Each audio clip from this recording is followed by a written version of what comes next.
اولاد کی 5 قسمیں ہیں، یہاں بیٹھے بیٹھے طے کر لیجئے گا کہ میں اس وقت کس قسم سے ہوں۔ پہلی قسم، والدین جو کہتے ہیں وہ کرتے نہیں، یہ نافرمان اولاد ہے۔ نافرمانی کی سزا کیا ہے؟ صرف 3 سزائیں یاد رکھیے گا۔ پہلی سزا، پوری زندگی سجدے میں پڑے رہیں، نہ ان کے فرائض قبول نہ نوافل قبول۔ دوسری سزا، اللہ کی نظر رحمت سے محروم، اللہ ان کو پاک بھی نہیں کرے گا۔ تیسری سزا، ثلاثۃ قد حرم اللہ علیہم الجنہ، 3 ایسے بدبخت ہیں جن پہ جنت حرام ہے اگر توبہ نہیں کرتے۔ والعاق، ان میں ایک نافرمان بیٹا ہے۔ اولاد کی دوسری قسم، بات مانتے تو ہیں جیسے والدین کہتے ہیں، لیکن دل کی خوشی سے نہیں۔ مجبوری کیا ہے؟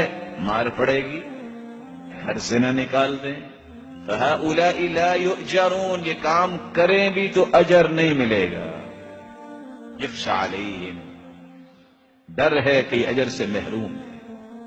اولاد کی تیسری قسم، کام تو کرتے ہیں ساتھ دکھ بھی دیتے ہیں۔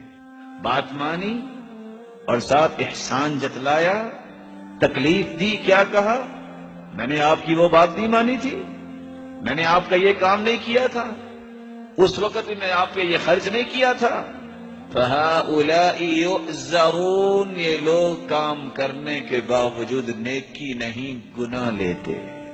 اولاد کی چوتھی قسم، جو والدین کہتے ہیں وہ کرتے تو ہیں، دل کی خوشی سے کہتے ہیں الحمدللہ مجھ سے اللہ نے اپنے والدین کا ایک حق تو پورا کروانے کی توفیق دے دی۔ یہ ہیں جن کو اللہ تعالیٰ اجر اور ثواب سے نوازے گا۔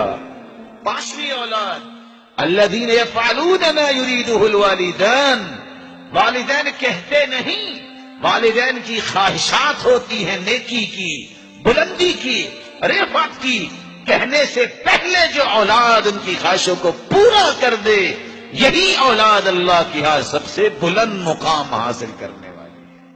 سوچئے ان 5 اولادوں میں سے ہم کس اولاد میں سے ہیں؟ ہر شخص پہ چند